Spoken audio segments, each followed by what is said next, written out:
Dibs, go ahead. Brandon Aiyuk, shoot your shot. Let's hear it. My shot is this, Mark. This week 3, is a big week for Brandon Aiyuk. You held in, Brandon, and you wanted every last dollar. And even though the money might have been there 3 weeks before you signed it, you didn't sign it. You skipped camp, and you got your money. You got your bag. It was a bag alert, a major bag alert, and I'm happy for you because everybody, like you and I have talked about, every player who puts his on the line in the NFL, you deserve every dollar you can get. You got every dollar that you can get. Week 1, shh. Week 2, shh. Okay, here we are, week 3. No Debo, no McCaffrey, and George Kittle's now questionable, and you're going down to L.A. in a divisional game, and you're 1-1. Hey, Brandon, this is your time. This is your moment, and it's time for you to show up and be one of the top 5 receivers in the game. And for me, that means you make an imprint. And if it's 7 catches for $120 and a tud, if it's 5 catches and 106, whatever the numbers are, I don't even care. Go out there and show us that you are a number 1 receiver in the league. Lead your team to a victory in LA. So for me, all eyes, of course, always on the Niners and the scoreboard. But for me, I'm going to borrow from Guru, 2 scoreboards. The one scoreboard is the actual scoreboard. The other scoreboard is Brandon Aiyuk, because you wanted the money, you got the money, you skipped camp. Your first 2 games were preseason games, and it was kind of okay because you lost 1, you won 1, and the reason why you lost, I don't think was his fault, quote unquote. But here we go. Week 3, you're favored against the Rams, and you might be the only guy on offense who anybody's ever heard of outside of Brock Purdy. So go out there, BA, and earn your money. For me, all eyes on Brandon Aiyuk. You should go out there and dominate and lead your team to a victory. That's the shot that I want to shoot today. This is exactly what I was afraid of. And here's what I mean by that. Tell me. I told you that we sat in the stands. Lovely Christy and I had a nice group of people around us. There were some Jets fans in there, but we kicked them on their way back to the East Coast. But we sat there on Monday night. We watched the football game. And when Brandon Aiyuk dropped that ball in the end zone, yes, dropped that ball in the end zone. I don't care if it was tough. You're a professional football player and you're a wide receiver. You catch that ball. When he dropped that ball, I knew exactly how the crowd would sound. And I tried, by the way, not that what we do here on the radio has any effect at all on the games or contracts or anything like that. But I tried, I feel, as many of us did, through the month of August, to sort of send a warning shot of, dude, you can sign at the last minute and there's still damage done. There is still damage done. And there was. And I tried to make this point, and a lot of people like, oh, all forgiven. And I'm like, not really. It's actually TBD. And here's why it's TBD. Brandon, you're now entering a new chapter in your life where you are held to a completely different standard. And at times, you're going to make San Francisco or Santa Clara, California sound like Boston or New York, which is that if you drop a ball in the end zone, somebody's going to stand up, spill a little beer on the person in front of them, and start whining about $30 million. And I heard the whispers everywhere through the entire section when he dropped the ball. And so here we are. 2 weeks later, no Debo, no Christian, and potentially no George. And what we're going to do, like I fully understand everything you just said from an emotional standpoint. But what we're going to do, in my opinion, is also factually unfair. You are a wide receiver in football. You can't go put up numbers by yourself. You're not Steph Curry. You don't just get the ball and go score. Someone has to deliver it to you. The offensive line has to block for you. The scheme has to run open for you. All of it. It all has to work in concert together. But while I don't care at all, what if Brandon has no catches? Niners win 17-16. No catches. Right. How you feeling? I'm feeling good on Monday, but come Tuesday, he's getting ripped. And Wednesday, he's getting buried. And Thursday's no different, because the reality of this league is when you get the bag, you have to produce. And I'm looking right now at catches through 2 weeks in the NFL. And right now, Brandon Aiyuk is tied for 71st in catches, Was he he's at got 4? 6 catches. Oh, 6. Okay. This year. And I think about who got the bag this offseason. Well, Nico Collins got a bag. He looks great. 14 catches. Gosh, He's he looks tied good. for 5th in football. Devontae Smith got the bag. He's got 14 catches. Amon-Ra St. Brown got the bag. He's got 14 catches. Dog, I think he had 19 targets last weekend. Right. There are teams that don't have 19 targets at the end of a game right now. Other people who have gotten the bag, Yep. Devontae Adams has 14 catches. DK Metcalf has 13 catches. And we can go all the way through the rest of the list, and it's not even that important after 2 weeks. But I look at this, and I look at a guy who got the bag and missed camp because he held in, and they say they don't want me, and all the rest of it. And reports are that the offer that he ended up signing was there 2 weeks earlier, and he didn't take it to go in and get ready for the season. He admitted that he messed up the end. So all these things lead me to a point where week 3, Debo's hurt. He got hurt in week 2. Christian McCaffrey hasn't played a snap, and George Kittle came up injured in a Thursday practice. And so now you look at what you have. You don't have your number 1 running back. You don't have your other receiver in a 2-receiver system. You don't have your prime tight end. So it's Brandon Aiyuk. It's Jordan Mason. It's Juwan Jennings. It's Eric Saubert, potentially. I mean, what are we doing here? Well, you are the go-to guy, my friend. Go out there and do what these other number 1s are doing, which is, Amon-Ra. You said he had 19 targets? I think he had 19. Check me on that. No, I'm I'll not check 100% sure, but I swear the number, and again, he had a big game in terms of catches last week, but the target share. No touchdown. Was that no touchdown? But the target share was pretty intense. I do remember that. Here, I got it right here. 18 targets. 18. Yeah. 18 targets, 11 catches for 119 yards. In a loss. In a loss. And you look at that loss, and you don't look at Amon-Ra and think, oh, you didn't do enough. He had 11 for 119, and they lost the game. And, you look at why they lost, and the eyes are mostly on the head coach, again, Dan Campbell. So if the same thing happens, let's just say the Niners lose 20-16, like Detroit did, and Brandon Aiyuk has 11 catches for $119, no one's going to look at Brandon Aiyuk and say, dude, B.A., come on, man. I think, make no mistake, if the Niners lose this football game on Sunday, people are going to be yanking like body parts off of their bodies. But like, if he goes 11 for 119, no one's going to look at BA and say, dude, BA, your holdout's killing us. Yeah, I guess not. I mean, I don't know the way this one is going to go. It feels hard. It's sort of like hard to believe that the Niner passing game has a great day and they lose. But who knows? It's the NFL. The Raiders beat the Ravens. I don't know what the hell's going to happen this weekend. Yep. I just think that we're in a spot where this is and I don't want to say not fair, because, dude, the behavior earned this. It earned this. I don't want to watch football this way. I guess that's the best way I can say it. I don't want to watch football this way. I want to watch the 49ers. I do not care what the box score looks like. I want the final score. I want the Niners to have a bigger number than their opponent. And so I am at a point where here's, I guess, what I want to say. Remember, everyone in August went, okay, all is forgiven. Well, but no, it's not. It's not. You're saying that he's forgiven and he's not. You're now all of a sudden holding his contract over his head as he goes into a game, and other things have happened around him that he has nothing to do with, completely out of his control. In fact, I'd argue if any of these injuries had happened to him, boy, we'd be going crazy at him. Oh, yeah? For missing camp and getting hurt, but it's not him. Everybody else is. Everybody else is the one who got hurt. And I wonder about that notion of all is forgiven, because I've never been of the mind that all is forgiven. There's nothing to forgive. You got paid.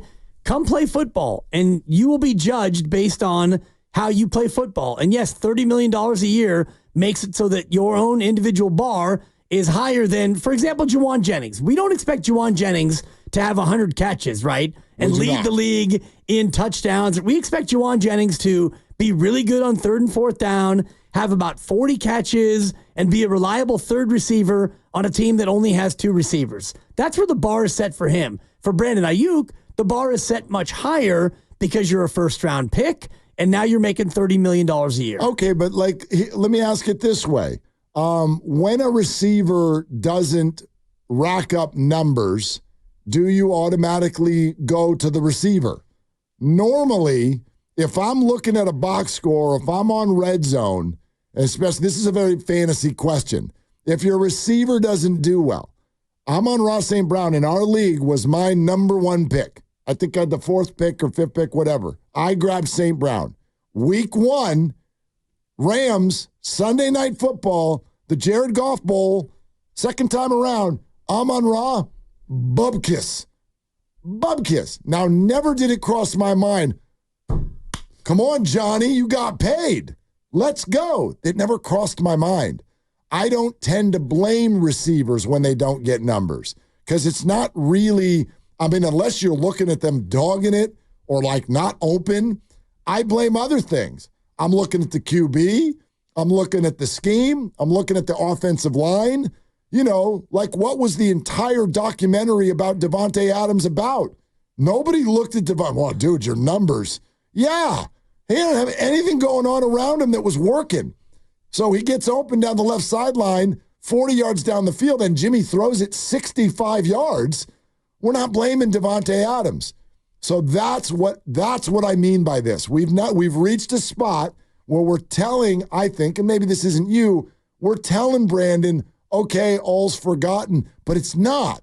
You're going to hold his numbers around his neck as opposed to what we would normally do with a receiver, which is look at the offense as a whole. Yes, but this offense is the best in football. I'm told that Kyle Shanahan and his laminated play sheet is among 1 or 2 best in football. And I'm told it is, but his quarterback is a Final 5 in the MVP last year. Yeah. So these things are different. And I'm looking at Carolina. Okay. And if I ask you right now, not who is Carolina's leading receiver, but how many catches does Carolina's leading receiver have? Holy crap. Right now, after 2 weeks of football? I would guess 7. 4 is the answer. Good freaking Lord. Thank really? you. Xavier Leggett has 4. Chuba Hubbard has 4. Jonathan Mingo has 3. Tommy Tremble, which I don't even know if that's a real person. Wait a minute. This team has Adam Thielen and Deontay Johnson, and you're telling me that neither one of them has 3 catches? I apologize. They each have 5. Okay. They each have 5. I'm like, what?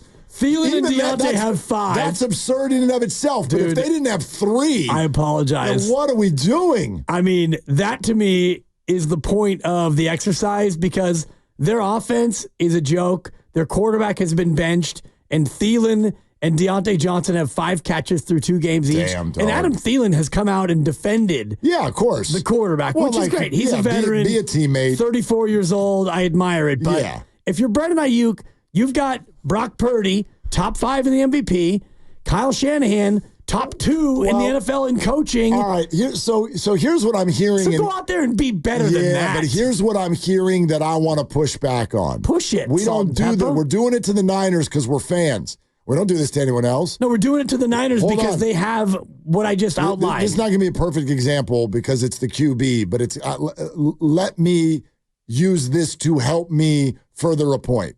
Are you expecting the Dolphins' offense to look as good Sunday? Probably not. All right, so why do we go, okay, Kyle, okay, Brandon, you better be awesome. You're supposed to be a genius. Wait a minute. If you are literally missing Christian McCaffrey, Deebo Samuel, and George Kittle, you don't give any room for, they're not going to be as devastating this weekend. No. They can still be good, but I would bake into my mind maybe a little bit less. Not for him. A little bit. He's number 1 now. He's the number 1 target on this offense, and you still have your quarterback. But we've never seen him perform like this. And you still have your offensive line, and you still have your offensive coordinator / head coach. He got paid based on things he did that were not like this. You know what I mean? He's had big games before. But he's never had to go get open when he didn't have the defense's attention drawn to anybody else. But I was told that he is an elite route runner by Greg Cosell and that he is short area quickness and elite in the stem and all these other things. So He's twitchy. All those things. But you've got an offense now that should be designed around Jordan Mason and Brandon Aiyuk. So go out there and get 14 targets. And great. Hopefully it will. I don't argue any of that. What I'm sort of like getting at is the fact that that's where our mind goes, which I just don't think football works like that. But I understand why our mind goes there. I get it. He made a lot of money. He did it in a loud way. There was Instagram, TikTok, podcasts, and holdouts. I understand. I'm not asking you to not be annoyed. I'm sort of just saying let's all admit we're still annoyed, or else we wouldn't look at it that way. If Brandon were the one that was hurt and Debo was still there, we wouldn't do this to Debo. We wouldn't be like, and he got paid. He got paid 2 years ago, 3 years ago. Right. We wouldn't be like, okay, Mr. Boombox Boy, let's see you go out there and show us something. You would just be like, man, I hope the Niners can still, I hope they can still Brandon operate. was hurt, we'd be more annoyed. Of course, but not at Debo. We wouldn't be putting ultimatums on Debo's lap. No, we're not putting ultimatums on Brandon Aiyuk. I think we are. No, we're not putting that's ultimatums. exactly what you're doing. I think what we're doing is we're looking at Brandon Aiyuk and saying, okay, 30 mil, this is your time. Go out there and show me why the Niners paid you $30 million a year to be the guy. And you're top 5 in average annual at the wide receiver position, and now you don't have Debo, and you might not have George, and you don't have Christian, and you need a play in the pass game. Okay, Mr. Route Runner, Mr. Separation. Yeah, see. Mr. All those things. Go out and show me. All you have to do is say Mr., and I can hear it. Get triggered. No, I'm not triggered. I'm doing it for theatrical effect. And that's fine. If the Niners win and he has no catches, great. Then it's a Tuesday story. It's not a Monday story. I mean, yeah, look, I'm not going to say that it's not a story. I understand everything you're saying. I'm sort of suggesting, I tried to warn you, Brandon. I tried to warn you. Yep, you did. I spent all August telling you, dude, this is not it. This is not the way. I'm not telling you you're not a good player. This is not it. You're going to regret this because people are going to hold it against you. And now we're hearing it, Mr. This and Mr. That. I know you like that. I want to sit down on the couch and get a drink, and I want the Niners to win. I do not. If Eric Saubert has this coming out party this weekend and the Niners win 24-17, phenomenal. Let's eat. Let's eat. Of course. I'm care. With you on that. I don't care what his numbers are. Till Tuesday. No, I really don't even care on Voices Tuesday. carry. In general, I care about it in a more broad sense. Not Sunday. I want Brandon to produce. I want them to win. Right. And I want this contract over the next 5 years to eventually be one that you were happy that you signed. I want Brandon to be a productive player. I am not making it about Sunday. I promise you this. If they lose on Sunday and he has a quiet day on Sunday, come Tuesday, I'm going to be looking at the contract and seeing what the dead cap number is when they can get out of this bad deal. That's for sure. This is your game, Brandon. This is your game. I guess that's kind of how I would respond to you. I think this is a macro conversation. I don't care if Brandon performs this weekend. I care if he performs, period, over the long haul. I hear a lot of people right now going, oh, boy, you bet this Sunday, Mr. Twitchy Pants, you better be amazing. Mr. Hold In. Because we need you to be this weekend. Not really. Micro is macro. The 49ers need Brandon Aiyuk to be a very productive player for the next 5 years. No, they need him to be a productive player for the next 5 days. That would be great. And if he's not, then we can talk about Super Bowl or bust and how this thing gets busted apart. Super Bowl or bust. Because if he goes out and has a dud and they lose to a Ram team as 7-point favorites, then let's just break this thing apart. If the Rams score on the 49ers this weekend at any level, I'm flat concerned. Forget the offensive side of the ball. They have that one guy who's pretty good. Yeah, exactly. Don't make me Google Exactly. I can't remember who it is. Who are you? Totally. You got to Google it. It's like trying to remember a song with DeMarcus Christie. Robinson. Yeah. He's really pretty good. You know that song with that guy that does it the thing? That one guy.